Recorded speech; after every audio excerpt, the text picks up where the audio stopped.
नमस्कार साथियों, स्वागत है सभी का केडी ऑनलाइन क्लासेज के यूट्यूब चैनल पर। साथियों, आज के वीडियो के अंदर हम बात करेंगे रीट के अंदर नया जोड़ा गया टॉपिक राजस्थान की भाषा एवं साहित्य, जिसके अंदर सबसे हमने बात कर ली थी राजस्थानी भाषा की। तो आज के वीडियो के अंदर हम बात करेंगे राजस्थानी साहित्यकारों की और उनके द्वारा लिखे गए ग्रंथों की। तो आप वीडियो के अंत तक बने रहना। अगर आपको वीडियो अच्छा लगे तो वीडियो को लाइक करना, शेयर करना और चैनल को सब्सक्राइब करना। सबसे पहले हम बात करेंगे प्रारंभिक काल की। सबसे पहले साहित्यकार हैं ब्रह्मगुप्त। महान गणितज्ञ ब्रह्मपुत्र का जन्म 598 में जालोर जिले के भीनमाल में हुआ। ब्रह्मगुप्त का जन्म कहाँ हुआ? भीनमाल के अंदर। ब्रह्मगुप्त ने 30 वर्ष की आयु में यानी 628 ईस्वी में ब्रह्म स्फुट सिद्धांत नामक ग्रंथ की रचना की। ब्रह्मगुप्त ने कौन सा सिद्धांत लिख दिया? ब्रह्म स्फुट। यह ग्रंथ भारतीय खगोलीय शास्त्र का प्रमाणिक ग्रंथ माना जाता है। जो भारतीय खगोलीय शास्त्र है उसका प्रमाणिक ग्रंथ माना जाता है कौन सा? ब्रह्म स्फुट। इंपॉर्टेंट है, याद रखना है रीड के लिए। इसके अलावा ब्रह्मगुप्त ने खंड खादकम नामक ग्रंथ की रचना की। इसमें मूलतः समतल त्रिकोणीय में गोलीय त्रिकोणियों के लिए साइन और कोसाइन के नियम दिए गए हैं। इसके अंदर खंड खादकम नामक ग्रंथ के अंदर त्रिकोणीय और गोलीय त्रिकोणमिति के साइन और कोसाइन के नियम दिए गए हैं। ब्रह्मगुप्त ने वर्गमूल और घनमूल निकालने की सरल विधियां भी बताई थी। आगे हम बात करते हैं महाकवि माघ की। संस्कृत के महाकवि माघ का जन्म जालोर जिले के भीनमाल में हुआ। महाकवि माघ का जन्म भी कहाँ हुआ? जालोर के भीनमाल के अंदर। और ब्रह्मगुप्त का जन्म भी कहाँ हुआ? जालोर के भीनमाल के अंदर। उनके पिता का नाम था दत्तक। पिता का नाम क्या था? दत्तक। और इनकी पत्नी का नाम था मालन देवी। महाकवि माघ ने शिशुपाल वध नामक काव्य की रचना की। इसमें कृष्ण द्वारा शिशुपाल के वध का वर्णन है। इंपॉर्टेंट है, याद रखना है कि शिशुपाल वध की रचना किसने की? महाकवि माघ ने। और इसमें किसका वर्णन है? कृष्ण द्वारा शिशुपाल के वध का वर्णन है। और महाकवि माघ का जन्म कहाँ हुआ? जालोर के भीनमाल के अंदर। आगे हम बात करते हैं महर्षि पाराशर। महर्षि पाराशर का जन्म अजमेर जिले के पुष्कर में हुआ। कहाँ हुआ? अजमेर जिले के पुष्कर में हुआ। और इन्होंने कृषि पाराशर नामक ग्रंथ की रचना की। महर्षि पाराशर ने किस ग्रंथ की रचना की? कृषि पाराशर की। यह ग्रंथ कृषि पंचांग पर कार्य करता है। इसमें मौसम का पूर्वानुमान, पशुओं के साथ व्यवहार, कृषि फसलों के बारे में बताया गया है। महर्षि पाराशर के ग्रंथ का नाम क्या है? कृषि पाराशर, जिसके अंदर कृषि पंचांग पर कार्य करता है। और ये वर्षा का पूर्वानुमान, पशुओं के साथ व्यवहार और कृषि फसलों के बारे में जानकारी देता है। श्रीधर श्रीधर इडर के राठौड़ राजा रणमल के समकालीन थे। किसके समकालीन थे? इडर के राजा रणमल के समकालीन थे। इन्होंने रणमल छंद नामक ग्रंथ की रचना की।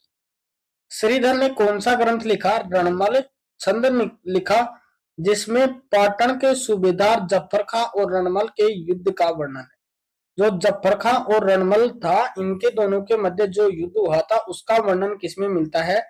रणमल छंद नामक ग्रंथ में मिलता है, जिसको किसने लिखा था? श्रीधर ने लिखा था। आगे हम बात करते हैं दलपत विजय। ये तपागच्छीय जैन साधु शांति विजय के शिष्य थे। किनके शिष्य थे? तपागच्छीय जैन साधु शांति विजय के शिष्य थे। इन्होंने खुमान रासो नामक ग्रंथ की रचना की। रासो नामक ग्रंथ की रचना किसने की? दलपत विजय ने, जिसमें बप्पारावल से लेकर महाराणा राजसिंह तक के मेवाड़ शासकों का वृत्तांत मिलता है। खुमान रासो 8 खंडों में विभक्त है और इसकी भाषा कौन सी है? पिंगल भाषा है। ये सीईटी में पूछा हुआ क्वेश्चन है कि खुमान रासो कितने खंडों में विभक्त है? 8 खंडों में विभक्त है। और इसकी भाषा कैसी है? पिंगल भाषा है। और खुमान रासो किसने लिखा था? दलपत विजय ने। अब हम बात करते हैं पूर्व मध्यकालीन साहित्यकारों की। तो सबसे पहले है सारंगधर। सारंगधर रणथंभौर के शासक हमीर के गुरु राघव देव का पुत्र और दामोदर का पुत्र था। सारंगधर रणथंभौर के शासक हमीर के गुरु राघव देव का तो क्या था? पुत्र और दामोदर का पुत्र था। इन्होंने हमीर रासो और सारंगधर संहिता नामक ग्रंथ की रचना की। सारंगधर ने कौन कौन से ग्रंथ लिखे? हमीर रासो और सारंगधर संहिता। सारंगधर ने संगीत की विशेष पद्धति तैयार की जिसे सारंगधर पद्धति के नाम से जाना जाता है। इसमें संगीत के लुप्त ग्रंथ गंधर्व शास्त्र का संक्षिप्त पाठ सुरक्षित है, जो मध्यकालीन भारतीय संगीत कला को जानने की का मुख्य आधार है। सारंगधर की हमीर रासो रचना जोधराज कृत हमीर रासो से अलग है और उससे पहले की है। यानी हमीर रासो किस किसने लिखी? एक हमीर रासो लिखी सारंगधर ने और एक हमीर रासो लिखा जोधराज ने। जो जोधराज की हमीर रासो है उससे पहले की है सारंगधर की हमीर रासो। इंपॉर्टेंट है, याद रखना है। सूत्रधार मंडन। सूत्रधार मंडन गुजरात के सोमपुरा शिल्पज्ञ कुल से संबंधित था। जो मंडन था वो कहां से था? गुजरात के सोमपुरा शिल्पज्ञ कुल से था। मंडन के पिता का नाम क्षेत्राग था या खेता था। मंडन मेवाड़ के महाराणा कुंभा का प्रिय वास्तुशिल्पी था। कुंभलगढ़ दुर्ग का निर्माण मंडन की देखरेख में हुआ था। जो कुंभलगढ़ का दुर्ग है उसका निर्माण किसकी देखरेख में हुआ था? मंडन की देखरेख में हुआ था। मंडन के लिखे ग्रंथों में वास्तु मंजरी, वास्तुसार, वास्तु मंडम, वास्तु शास्त्रम, वास्तु राजवल्लभ, प्रसाद दंडनम, देव मूर्ति प्रकरण प्रमुख है। इंपोर्टेंट है ये। मंडन द्वारा लिखे हुए ग्रंथ है वास्तु मंजरी, वास्तुसार, वास्तु मंडनम, वास्तु शास्त्रम, वास्तु राजवल्लभ, प्रसाद मंडनम, देव मूर्ति प्रकाश। ये इनके द्वारा लिखे हुए प्रमुख ग्रंथ है। चक्रपाणी मिश्र। चक्रपाणी मिश्र महाराणा प्रताप का दरबारी विद्वान था। इंपोर्टेंट है कि चक्रपाणी मिश्र किसके दरबारी विद्वान थे? महाराणा प्रताप के दरबारी विद्वान थे। उनके पिता का नाम उग्र मिश्र था। चक्रपाणी मिश्र के पिता का नाम क्या था? उग्र मिश्र। चित्तौड़ का पीपली गांव उनके परिवार को भरण पोषण के लिए मिला हुआ था। चक्रपाणी मिश्र की रचनाएं हैं विश्व वल्लभ, वृक्षायुर्वेद, मुहूर्तमाला, व्यवहार दर्शन, राज्याभिषेक पद्धति। ये इंपोर्टेंट है, इनके प्रमुख ग्रंथ है। चक्रपाणी मिश्र ने विष्णु धर्मोत्तर पुराण से लेकर वराहमिहिर की वृहत संहिता में एकत्रित सामग्री को प्रयोग करते हुए विश्व वल्लभ वृक्षायुर्वेद रचना की। विश्व वल्लभ वृक्षायुर्वेद की रचना किससे की? विष्णु धर्मोत्तर पुराण से लेकर वराहमिहिर के वृहत संहिता से एकत्रित करके। कवि कल्लोल। कवि कल्लोल ने राजस्थान के सुप्रसिद्ध लोक काव्य ढोला मारूरा दुआ की रचना की। ढोला मारूरा दुआ की रचना किसने की? कवि कल्लोल ने की। ढोला मारूरा दुआ एक प्रेम गाथा काव्य है। क्या है ये? एक प्रेम गाथा काव्य है जिसमें नरवर के राजकुमार ढोला में पुंगल की राजकुमारी मारवणी के बाल विवाह या पुनर्मिलन का मनोरम वर्णन है। विवाह के समय ढोला की उम्र 3 वर्ष और मारवणी की उम्र 2.5 वर्ष थी। इंपोर्टेंट है, ये सेकंड ग्रेड 2018 में पूछा हुआ क्वेश्चन है कि ढोला की उम्र कितनी थी और मारवाणी की उम्र कितनी थी। ढोला की उम्र थी 3 वर्ष विवाह के समय और मारवाणी की उम्र थी 1.5 साल। अब हम बात करते हैं मध्यकालीन साहित्यकारों की। भादर ढाडी। इनका काव्य वीर मायण लंबे समय तक एक श्रुतिनिष्ठ काव्य के रूप में रहा, जो भादर ढाडी की निशानियों के नाम से जाना जाता है। भादर ढाडी की निशानियां किसने लिखी? भादर ढाडी ने। इसी काव्य का प्रथम बार संकलन जोधपुर महाराजा मानसिंह के आश्रित कवि बंधुजी आसिया ने किया। प्रथम बार संकलन किसने किया? कवि बंधुजी आसिया ने। वीर रामायण में मंडोगर के राव मल्लीनाथ के पुत्र जगमाल एवं उनके भतीजे वीरम जी के युद्ध की वीरता का वर्णन है। वीर रामायण में किसका उल्लेख है? जगमाल और उसके भतीजे वीरमदेव के द्वारा जो युद्ध किया गया था उसका वर्णन है। वीर रामायण डिंगल भाषा में लिखा हुआ एक प्रसिद्ध ग्रंथ है। दुर्सा आडा। इनका जन्म जोधपुर राज्य में हुआ। कहाँ हुआ इनका जन्म? जोधपुर के अंदर। ये मेहाजी के पुत्र थे। मेहाजी के पुत्र थे। इनकी प्रमुख रचनाएं हैं विरुद्ध छतरी, किरतार बावनी, झूलना राव अमर सिंह, गज सिंह घोतरा, चालणक नेसी माता रो छंद, मानसिंह रा झूलना, अजाजी री भूचर मोरी री गजगत, वीरम देव सोलंकी रा दुहा। ये इनकी प्रमुख रचनाएं हैं। कीरत बावनी में महाराणा प्रताप के समय के सामाजिक व आर्थिक स्थिति का वर्णन है। जो कीरत बावनी है उसके अंदर महाराणा प्रताप के सामाजिक और आर्थिक स्थिति का वर्णन है। इंपोर्टेंट है, पूछ लिया जाए क्वेश्चन की महाराणा प्रताप के सामाजिक और आर्थिक जीवन का वर्णन किसमें मिलता है? किरतार बावनी में। विरुद्ध छतरी में महाराणा प्रताप के शौर्य गाथा का वर्णन है। महाराणा प्रताप की शौर्य गाथा का वर्णन किसमें है? विरुद्ध छतरी में। इंपोर्टेंट है ये भी। आगे हम बात करते हैं कर्णीदान। कर्णीदान कविया जोधपुर महाराजा अभय सिंह के दरबारी थे। कर्णीदान किनके दरबारी विद्वान थे? अभय सिंह के दरबारी विद्वान थे। इन्होंने सूरज प्रकाश नामक ग्रंथ की रचना की। सूरज प्रकाश नामक ग्रंथ की रचना किसने की? कर्णीदान ने। इसका छोटा रूप विड़द श्रृंगार नाम से जाना जाता है। सूरज प्रकाश का छोटा रूप किस नाम से जाना जाता है? विड़द श्रृंगार के नाम से जाना जाता है, जिसकी रचना किसने की? कर्णीदान ने की। आगे हम बात करें सूदन। सूदन भरतपुर के राजा सूरजमल का दरबारी विद्वान था। सूदन किसका दरबारी विद्वान था? भरतपुर के राजा सूरजमल का दरबारी विद्वान था। इन्होंने सुजान चरित्र नामक ग्रंथ की, जिसमें महाराजा सूरजमल के युद्धों का वर्णन है। सुजान चरित्र नामक ग्रंथ लिखा, जिसके अंदर महाराजा सूरजमल के युद्धों का वर्णन है। खेतसी। खेतसी जोधपुर के महाराजा अभय सिंह के दरबारी विद्वान थे। ये साधु शाखा के चारण थे। साधु शाखा के चारण कौन थे? खेतजी, जो जोधपुर के राजा अभय सिंह के दरबारी विद्वान थे।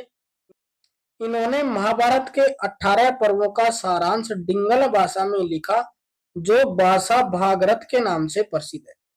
महाभारत के 18 पर्वों का सारांश किस नाम से लिखा? भाषा भारत के नाम से लिखा। किस भाषा में लिखा? डिंगल भाषा में। इंपोर्टेंट है, याद रखना है। बुद्ध सिंह। बूंदी नरेश महाराव राजा बुद्ध सिंह ने नेहेतरंग नामक एक रीति ग्रंथ की रचना की। बुद्ध सिंह ने कौन सा ग्रंथ लिखा? नेहेतरंग ग्रंथ लिखा। नेहेतरंग 14 तरंगों में विभक्त है। इसकी भाषा कौन सी है? व्रज भाषा है। नेहेतरंग कितनी तरंगों में विभक्त है? 14 तरंगों में विभक्त है, और इसकी भाषा क्या है? व्रज भाषा। नेहेतरंग किसने लिखा? बुद्ध सिंह ने। ये पूरा ही इंपोर्टेंट है, याद रखना है, कई बार एग्जाम में पूछा जा चुका है कि नेहेतरंग की रचना किसने की? बुद्ध सिंह ने। जसवंत सिंह। जोधपुर महाराजा जसवंत सिंह डिंगल पिंगल के पूर्ण ज्ञाता व मर्मंग कवि थे। जसवंत सिंह है वो डिंगल और पिंगल यानी पूर्वी राजस्थानी और पश्चिमी राजस्थानी के अंदर जो साहित्य लिखा गया था उसको किस नाम से जाना जाता है? अगर पश्चिम में लिखा गया था उसको डिंगल साहित्य, और जो पूर्व में लिखा गया वो कौन सा साहित्य था? पिंगल साहित्य। तो जसवंत सिंह दोनों ही साहित्यों के पूर्ण ज्ञाता थे। इन्होंने भाषा भूषण, सिद्धांत बोध, सिद्धांत सार, अनुभव प्रकाश, आनंद विलास, चंद्र प्रबोध आदि ग्रंथ की रचना की। कौन कौन से ग्रंथ लिखे? भाषा भूषण, सिद्धांत बोध, सिद्धांत सार, अनुभव प्रकाश, आनंद विलास, चंद्र प्रबोध, इन ग्रंथों की रचना की। इनका भाषा भूषण ग्रंथ जयदेव कृत चंद्रलोक की छाया तथा शैली पर लिखा गया है। जो भाषा भूषण ग्रंथ है वो जयदेव कृत चंद्रालोक की छाया में शैली पर लिखा गया है। भाषा भूषण एक उच्च कोटि का अलंकार ग्रंथ है, जिसमें 213 दोहे हैं। डूंगर सिंह। डूंगर सिंह बूंदी के राव 17 साल के दरबारी विद्वान थे। डूंगर सिंह बूंदी के राव 17 साल के दरबारी विद्वान थे। इन्होंने नैनवा गांव प्रदान किया गया था। इन्होंने 17 साल रासो नामक ग्रंथ की रचना की, जिसमें 17 साल के शौर्य पराक्रम का सविस्तार वर्णन है। डूंगर सिंह ने कौन सा ग्रंथ लिखा? 17 साल। कौन सा ग्रंथ लिखा? 17 साल रासो ग्रंथ लिखा, जिसके अंदर शत्रु साल के शौर्य पराक्रमों का विस्तार वर्णन किया गया है। अब हम बात करते हैं आधुनिक काल के साहित्यकारों की। सत्य प्रकाश जोशी ने राधा तथा बोल भारमली नामक कृतियों की रचना की। कौन कौन सी कृतियां लिखी? राधा और बोल भारमली। 1960 में प्रकाशित इनकी काव्य कृति राधा के माध्यम से महाभारत के युद्ध का विरोध किया। विजयदान देथा विजयदान देथा बिज्जी नाम से लोकप्रिय राजस्थानी भाषा के साहित्यकार हैं। विजयदान देता का अन्य नाम क्या है? बिज्जी नाम से भी ये लोकप्रिय हैं। इन्हें 2012 में प्रथम राजस्थान रत्न से पुरस्कार से नवाजा गया। 2012 में प्रथम राजस्थान रत्न से पुरस्कार से नवाजा गया। कोमल कोठारी के साथ ये रूपायन संस्था के भी सह संस्थापक रहे हैं।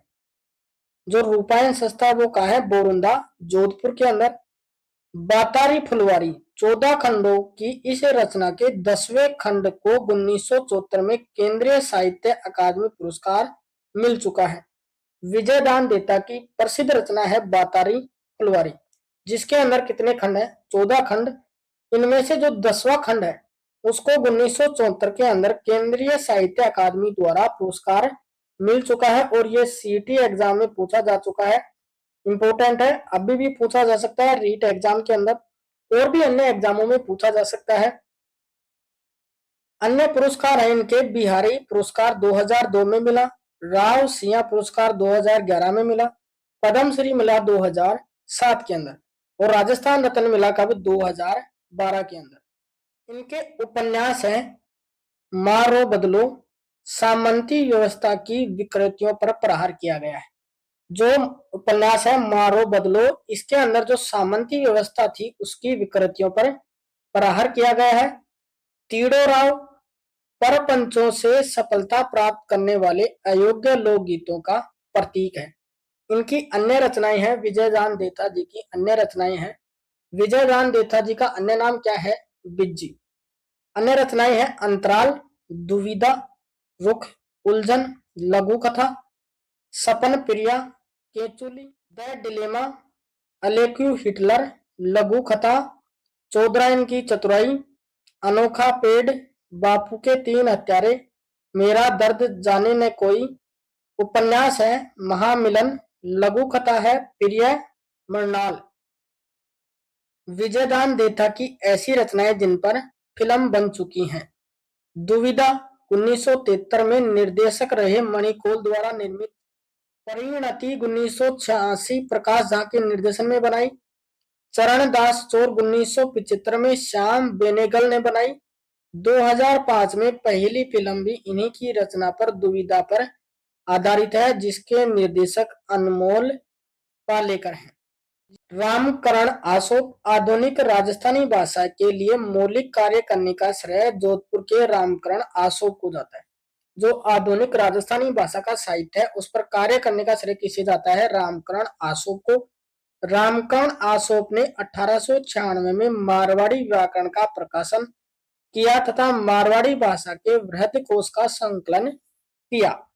आसोप ने ही इटालियन विद्वान एलपी टोरी को मारवाड़ी भाषा पढ़ाई थी।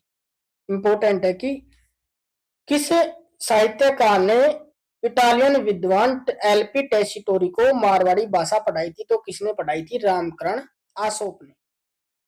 सूर्यमल मिशन सूर्यमल मिशन का जन्म 19 अक्टूबर 1815 को बूंदी के हिरना गांव में हुआ।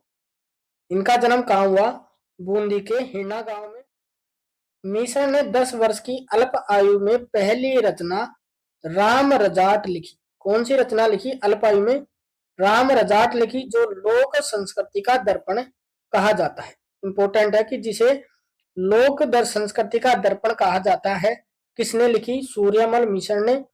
कौन सी रचना? राम रजाट।